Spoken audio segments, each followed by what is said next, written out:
This is Jonah. He left the city in search of a specific kind of stillness, settling in a coastal village barely touched by time. It's a place defined by the gray pulse of the tides and the sharp edge of the sea. Jonah was running from a devastating loss. It was the kind of grief that doesn't just fade, it hollows you out. For a man who had spent his life as a bustling artist, the silence of the coast was a way to match his internal stasis. He established a new ritual to mark the passing of his days. Every evening, as the sun dipped below the horizon, he walked to the cliffside to watch the old, shuttered lighthouse, standing as a solitary guardian in the thickening fog. In this search for stillness, Jonah became a ghost in his own life. He wasn't living in the village so much as he was drifting through it, a phantom moving toward a distant, cold glow.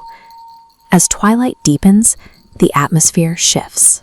The encroaching darkness and the wall of fog cut the lighthouse off from the rest of the world, leaving the structure suspended in the heavy gloom.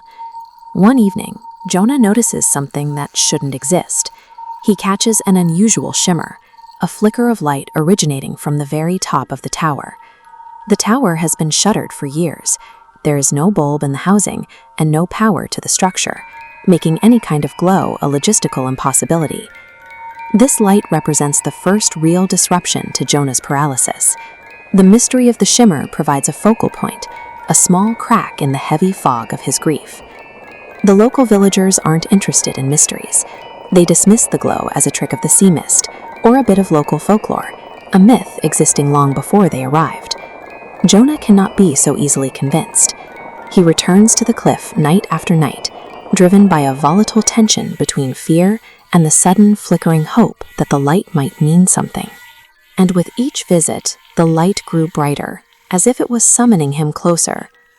This escalating summons forces Jonah to re-engage with the world.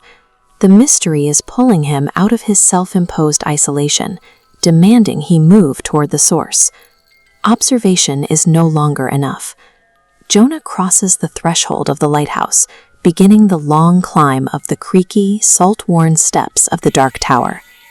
He reaches the summit, but there is no machinery or electrical source to be found. Instead, Jonah finds the figure of a pale, weather-beaten sailor.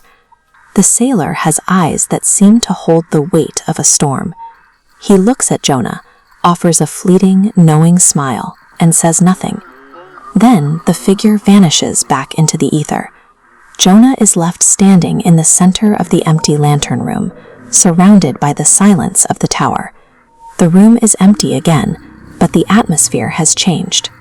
Jonah came here to disappear into the fog, but that brief, silent encounter with the sailor has left him with the weight of a shared moment, a realization that his stillness is not unique.